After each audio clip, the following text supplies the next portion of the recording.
எத்தனை பேர் உங்களுக்கு விரோதமாய் எழும்பினாலும் கடைசி வரைக்கும் கரத்தை பிடிச்சவர் நடத்துறதற்கு வல்லவராகவே இருக்கிறார். எத்தனை பேர் விசுவாசிக்கிறீங்க? எத்தனை பேர் விசுவாசிக்கிறீங்க? பயப்பட வேண்டிய அவசியம் இல்லை சிஸ்டர், பிரதர். பயப்பட வேண்டிய அவசியம் இல்லை பிரதர். இந்த ஓட்டத்தை உங்களுக்கு ஆரம்பிச்சு கொடுத்தவர் யார் தெரியுமா? இந்த வேலையை உங்களுக்கு ஆரம்பிச்சு கொடுத்தவர் யார் தெரியுமா? உங்க பிள்ளையை உங்களுக்கு கொடுத்தவர் யார் தெரியுமா? முதலாவதாக உங்க பிள்ளைய உங்க கையில கொடுத்தது, உங்க குடும்பத்தை உங்க கையில கொடுத்தது, வேலையை உங்க கையில கொடுத்தது, எல்லாமே கையில கொடுக்கும்போது யார் உங்க கூட இருந்தான்னா கர்த்தர் உங்க கூட இருந்தார். ஆமோதிக்கிறீங்களா இல்லையா?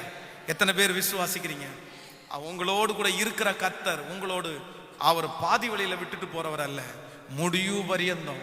இதோ உலகத்தின் முடிவு பரியந்தம் சகல நாட்களிலும் நான் உன்னோடு கூட இருக்கிறேன். ஆமென்.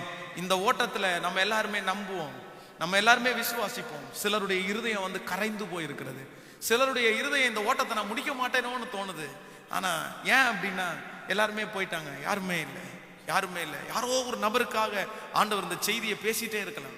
இன்னைக்கு யாருமே இல்லாம இந்த இடத்துல நீங்க வந்திருக்கலாம். பாஸ்டர், இந்த ஓட்டத்துல எனக்கு இனி யார் இருக்கா, இனி யார் இருக்கா? என்னை என்கரேஜ் பண்ற அந்த நபர் இல்லையே பாஸ்டர், எனக்கு பணம் கொடுத்து உதவி செய்கிற அந்த நபர் இல்லையே பாஸ்டர், என்னை சோர்ந்து போகும்போதெல்லாம் தட்டி கொடுக்குற அந்த நபர் இல்லையே பாஸ்டர், அவர் இன்னைக்கு குறுக்க திரும்பிட்டாரே இல்லையா, அவர் என்னை விட்டு போயிட்டாங்களே பாஸ்டர், நான் என்ன செய்வேன்? நான் விட்டுறலான்னு நினைக்கிறேன், என்னை விட்டது போயிடட்டும், அவ்வளவுதான்.